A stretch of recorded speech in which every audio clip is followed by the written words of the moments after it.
fiktívny príbeh, ktorý ale veľmi vystihuje túto situáciu. Takže on hovorí, farmár, ktorý chce na svojom poli zasieť pšenicu, túži potom najlepšom druhu semien. Preto veľmi starostlivo vyberá všetky semená, ktoré môžu byť zasiate. Ale akokoľvek dával pozor, aby vybral len dobré zrná pšenice, zistil, že so pšenicou sa objavila aj burina. Ale teraz predpokladajme, že ten človek nerozumel rozdielu medzi semenami pšenice a buriny a dal semeno buriny na svoje pole. Ľudia začínajú hovoriť o úrode, akú dostaň. Majiteľ stále trvá na tom, že bude mať úrodu pšenice. Je sem vyslaný odborník z poľnohospodárskej vysokej školy, aby určil, či ide o pšenicu alebo o burinu. Bude musieť odborník dlho skúmať, kým nájde burinu, keď je plné celé pole? Pýta sa majiteľa. Čo ste si to tu zasial? Majiteľ odpovedá. Toto je prvotriedna pšenica. Odborník sa ho znova opýta. A urobil ste vedeckú štúdiu farmárčenia? Učili ste sa, ako rozpoznať rozdiel medzi pšenicou a burinou? On odpovedá, nie, ale patrím do veľmi starej spoločnosti, tam mi povedali, že je to najlepší druh pšenice a nemôžu sa mýliť. Odborník mu hovorí, vy ste tu zasiali burinu, ktorá má len podobnosť so pšenicou a na pšenicu sa podobá. Ste oklamaní. Zároveň muža varuje, aby žiadne semená zo svojej úrody nepredával ako pšenicu. Mužovi je ľahostajné, čo povedal odborník. A keď je pripravený, zozbierame semená, uvedie na trh a predáva ich ako čistú pšenicu, pretože členovia jeho spoločnosti ho presvedčili, že je to pšenica. Keď predáva svoju pšenicu, iný odborník sa ho pýta, či predáva pšenicu. On odpovedá áno. Expert hovorí, milite sa, poďte so mnou a ja vám ukážem rôzne druhy semien. Stojíte tu a klamete ľudí a môžete byť zatknutí za nečestnosť. Predávate semená buriny. Namiesto toho, aby skúmal svoje semená, tento burinový muž opustí mesto a ide do iného mesta predávať svoju pšenicu. Tu bol zatknutý za nečestnosť. Súdca ho opýtal, či nevie, čo ponúka.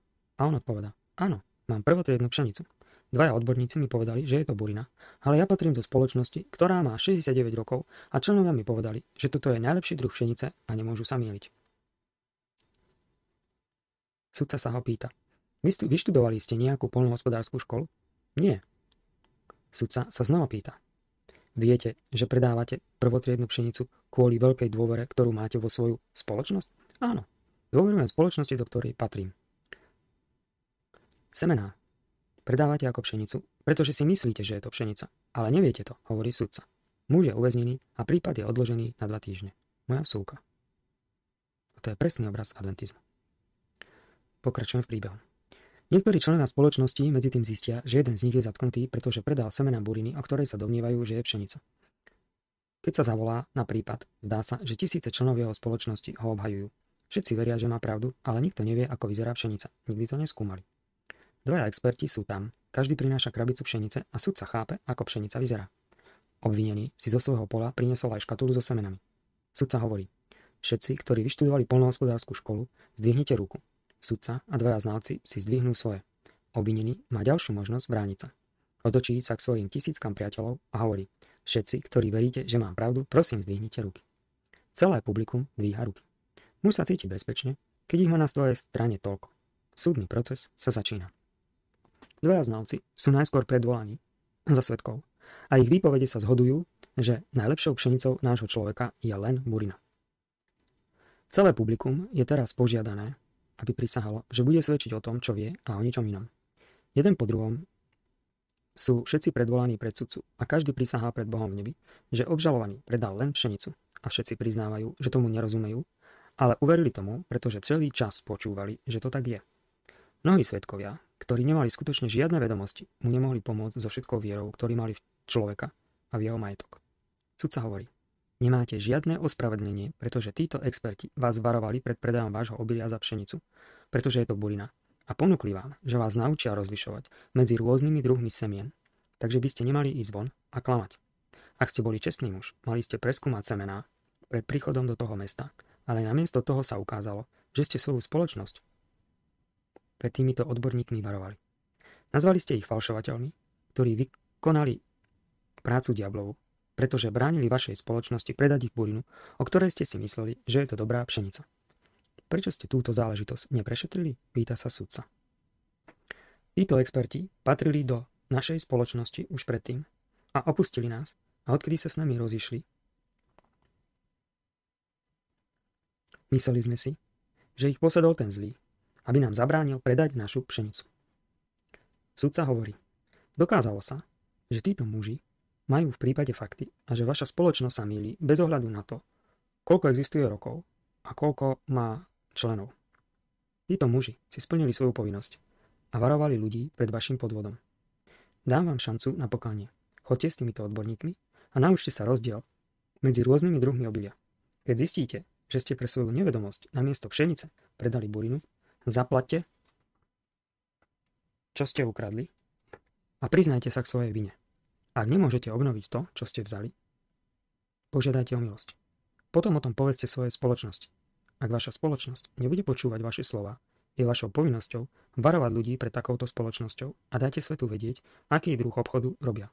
Ak vás znova postavia predo mňa, potrestám vás v plnom rozsahu zákona.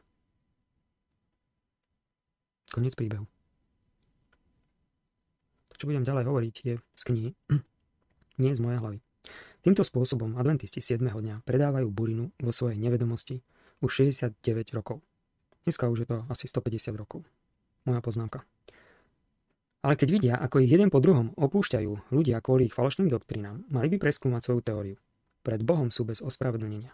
Už sa nemôžu chrániť pred časmi nevedomosti v úvodzovkách, ako to častokrát citujú z písma. Keď Pán hovorí, že plán spásy bol položený pred pádom prvých rodičov, pani Whiteová hovorí, že bol položený až potom. Ak sa na túto chybu upozorní, jej obhajcovia tvrdia, že to nemyslela vážne, pravdepodobne ide o chybu tlačiarne alebo o chybu jej sekretárky. Hľadáte len chyby, ste kritik. Slúžite diablovi a prekrúcate pravdu.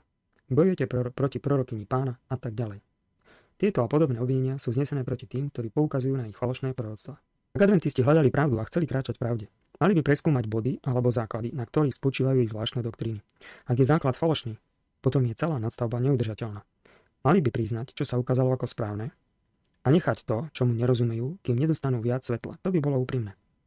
Nikdy som nebol požehnaný ako pri písaní tejto knihy. Som si istý, že robím prácu, ktorú odo mňa chce Pán, hoci adventisti hovoria, že sa staviam proti Božej prorokyni a prekrúcam pravdu.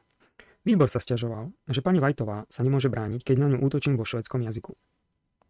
Ale výbor si nie je vedomý skutočnosti, že moje obežníky boli preložené do angličtiny a boli zaslané pani Whiteovej.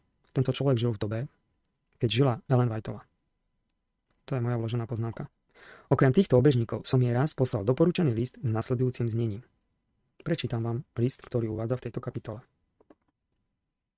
Bol zaslaný 29. maja 1912 z Chicagu pani Ellen Whiteovej do Kalifornie. Vážená pani, pred niekoľkými rokmi som patril k cirkvi adventistov 7. dňa, ale po preštudovaní ich doktrinálneho systému spolu s Danielovými proroctvami som zistil, že sú v dokonalej temnote, pokiaľ ide o proroctva. Nikdy nemali žiadne prorocké svetlo pre svet. Ich základy sú položené na piesku a keďže ste hlavnou príčinou ich duchovnej temnoty, Pán ma pohol svojim duchom, aby som vám poslal tento list, aby vaša krv nebola požadovaná z mojej ruky. V zátvorke Ezechiel 3:18-20. Po prečítaní priloženého obežníka k 8. kapitole Danielovho evanília ľahko pochopíte, že 2300 dní v Danielovi 8.14, o ktorých hovoríte, že sú v úvodzovkách nábojom kolesa vo vašom posolstve, sa nemohlo začať pred druhou časťou Alexandrovho rozdeleného kráľovstva, teda medzi rokmi 176 až 30 pred Kristom. A nie 457 pred Kristom, ako tvrdia adventisti.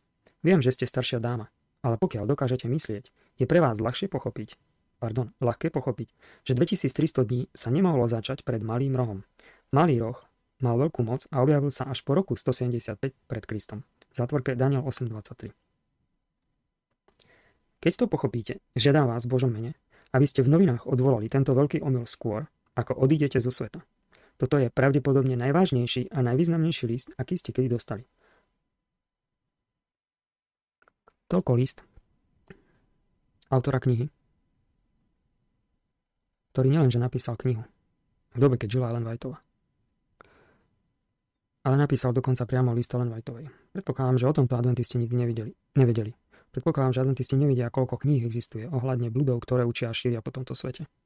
Ja osobne som sa dostal už 10 knihám, ktoré jasne ukazujú, že to, čo adventisti učia, nemá základ v písme. Ale všetko to stojí na nezmyselných tzv. Videniach Ellen Whiteovej. A dodneska to nechcú odvolať a priznať, pretože by museli priznať, že sa mýlili, alebo že boli podvedení.